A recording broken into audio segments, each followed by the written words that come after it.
Well, it's Whiskey Fireside Chat number, again, I don't remember. Maybe I have an issue, a problem, or not. New deck? New deck? Oh, Angel, quit stealing firewood, okay? Oh, Kevin. All right, Whiskey Fireside Chat. New whiskey, Roe and Company, Irish whiskey made in Dublin. I like my Irish whiskey, maybe not in the summer. It's kind of, to me, a good winter camping dram, and fall's coming, winter's coming, it's getting cool. It was -1 last night, Celsius. So let's give this a try.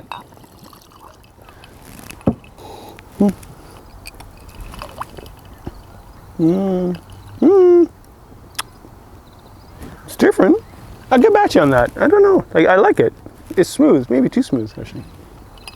No, once it's in the ice a little bit, no, nice aroma comes out. That's actually nice. It's on sale. Okay, very important thing to talk about.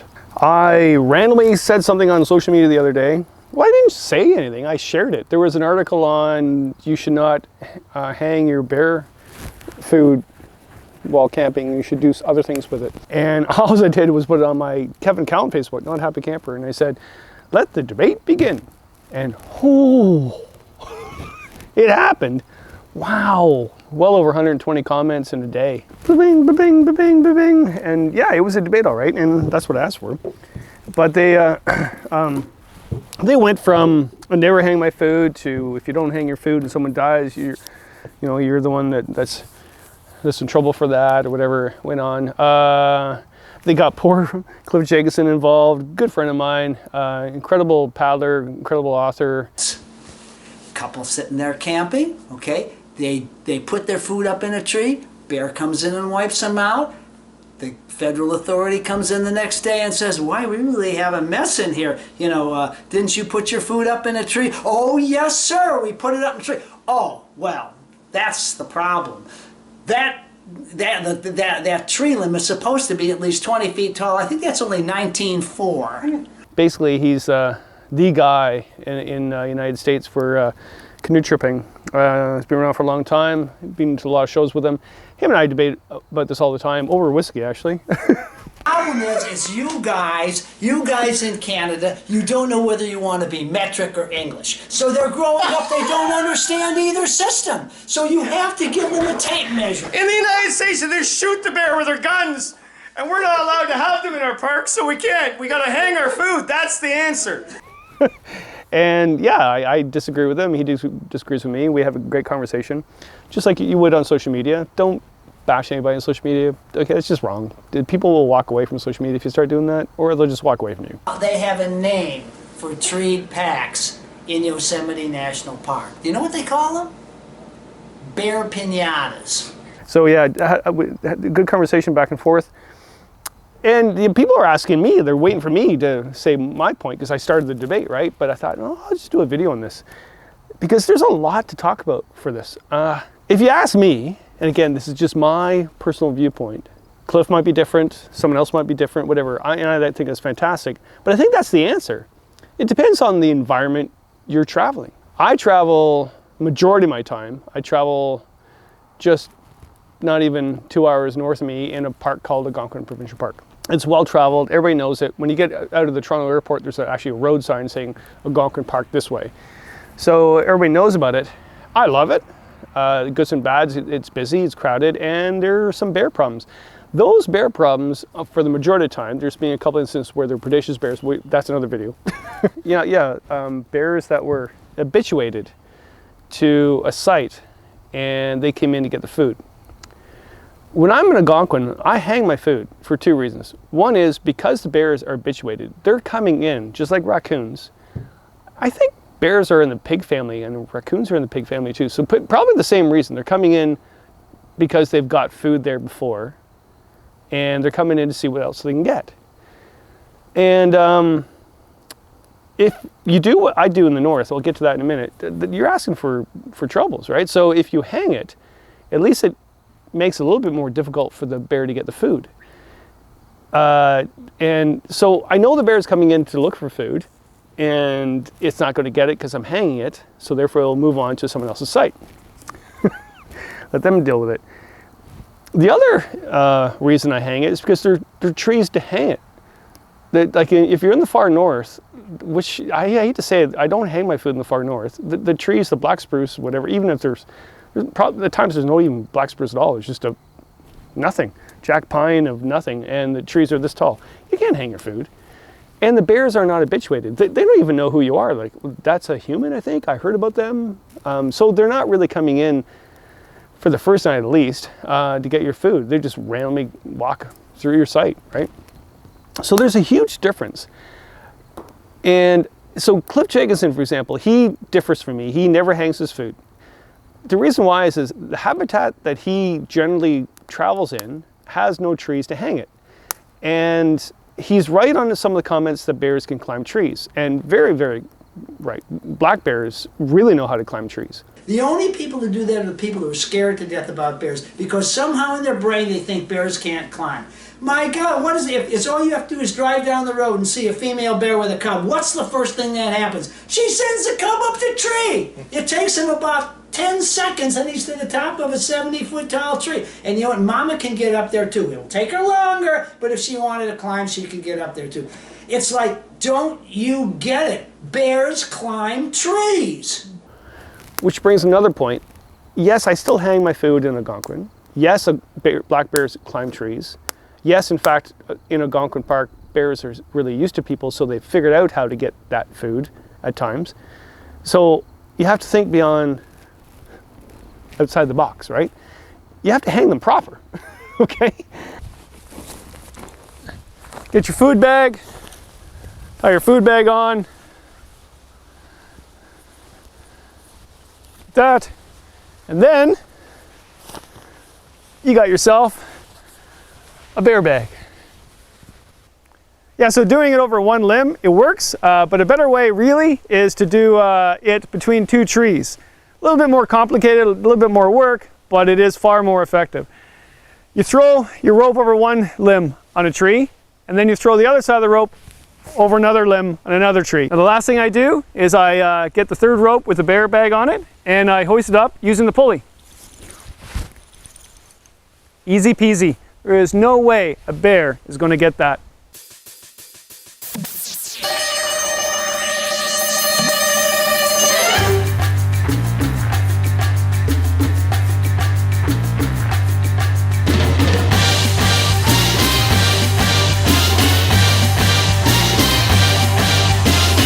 First and foremost is that you do not hang your food.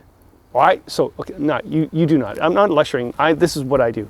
I do not hang my food where other people have obviously hung their food. So when you get to a campsite in Algonquin Park, you'll actually see a pile of rocks at the bottom of a tree near the tent. And what that means is someone has tied a rock to a rope and thrown the rope over a limb, and then the rope goes over the limb and they leave the rock there. So if you see a bunch of rocks, that means everybody's hung their food there. Well, the bears figured that out.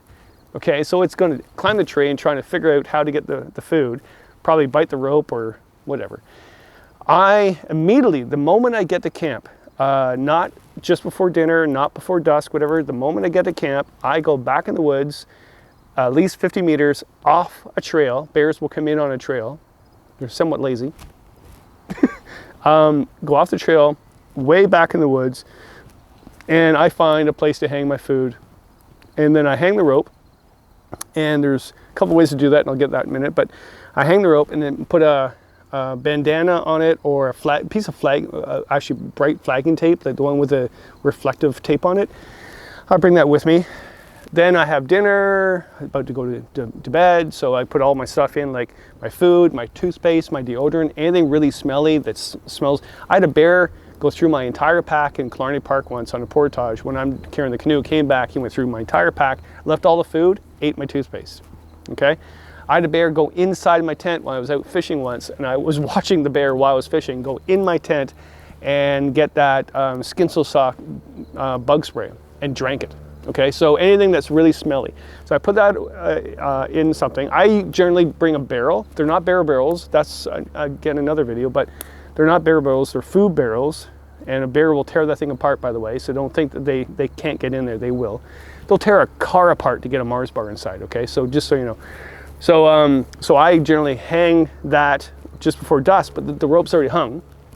It's way back in the bush, off the trail, and then I go to bed in my tent with a bear spray, hoping nothing happens.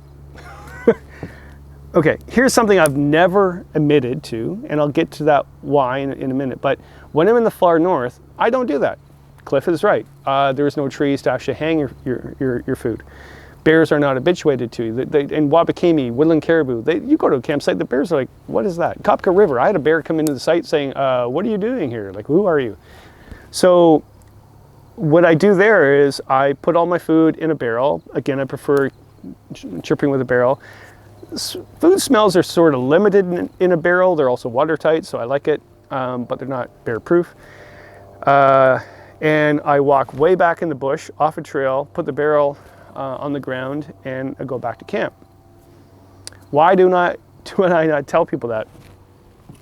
All right.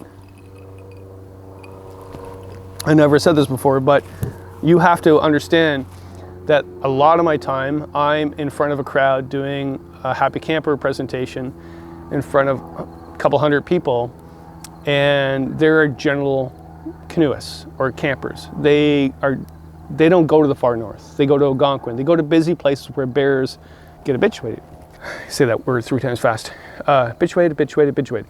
So if I tell them what I do in the north, I know what's going to happen. They're going to get to the campsite. It's going to be late because someone misunderstood the canoe route. They're hungry, whatever. They're going to hang their food near the camp. They're going to give up, and they're just going to put their barrel near their tent. Because Kevin said, well, sometimes I just put my food in a barrel and put it on the ground. I'm not going to say that in front of hundreds of people. I'd rather say, yeah, that class 2 rapid is dangerous, and I portage it. I might not portage it, but in my guidebooks, I tell everybody to portage. I'd rather have someone run the rapid and call me a sissy pants because I didn't, even though I did, than actually run it because I said they should, and then completely destroy their canoe. I don't know their abilities. I have to assume their abilities are here and then work from here. All right, to go from back and forth. I hang my food in a very busy area where I can, and if I do it way back in the woods and I do it properly. And if I'm in the far north where I can't hang it, I actually put it way back in the bush, away from the site. And again, people are right by saying, yeah, but you don't want the bear to get your food. Yeah. So in one sense, you should have your food near your camp, so if a bear tries to get it, you can actually go and deal with the bear. I don't want to do that. Have you seen them? They're nasty.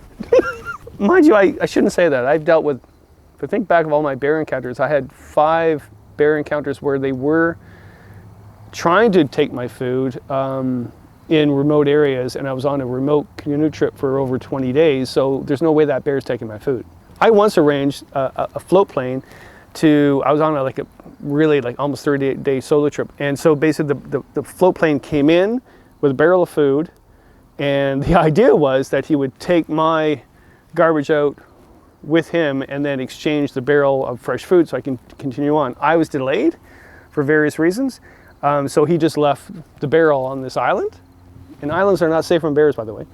And yeah, I was like 3 days late, so when I got there, a bear had got to that barrel and torn it apart. I had raisins, olive oil, sugar, dates, and a little bit of flour for 8 days. I ate a lot of fish.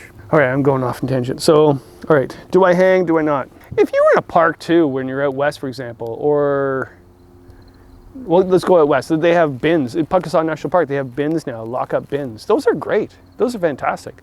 I think that's a really good idea, but you're not gonna have that at every single campsite.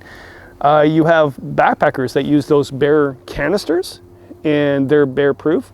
I hope they are. Probably some study shows that the bear can figure that too, whatever, but yeah, you use that. I don't on a canoe trip. I want a lot of food, and there's not a lot of food that can fit in those canisters. If I'm backpacking, that makes sense, or kayaking, yes, that makes sense. I know people, especially large groups, that actually float their canoe out on the water, anchor it, put their food in the canoe, and relatively it's safe. Makes sense if you have a large group, because you probably won't be able to hang all that food. Anchoring your canoe out, that's a lot of work. And bears can swim. I don't know. If that works for you, that's fine. I'm not doing it. All right, what's the answer? I don't know.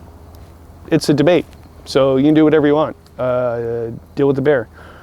And that's another video, how to deal with the bear. But once again, in a very busy area where bears have become habituated to getting food at a campsite, which that's the problem, by the way, not my problem, it's someone that was before me that's actually left garbage, food, everything, so the bear got that, and then they've come back because they've gotten it before. That's the problem, by the way.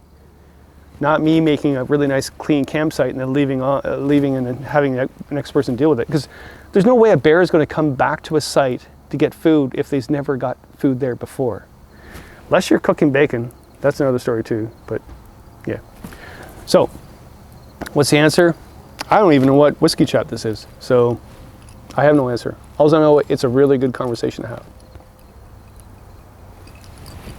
It's a nice night out. I just saw a bald eagle flying with a bunch of gulls. Not sure why. That was cool.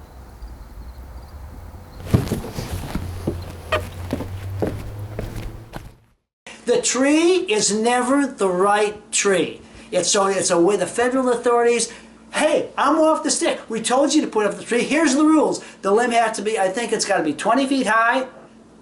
Is it 6 feet out? I think it's 6 feet out. Okay, now you name me one conifer tree in the Boundary Waters canoe area that has a limb thick enough to support a 50 or 75 pound food pack 10 feet or 6 feet out on a limb, okay? There's probably 3 in the whole BWCA, and guess what? You ain't gonna find one. So it's simply a way for the federal authorities to get off their hook and cover their shiny rear ends. That's what it is.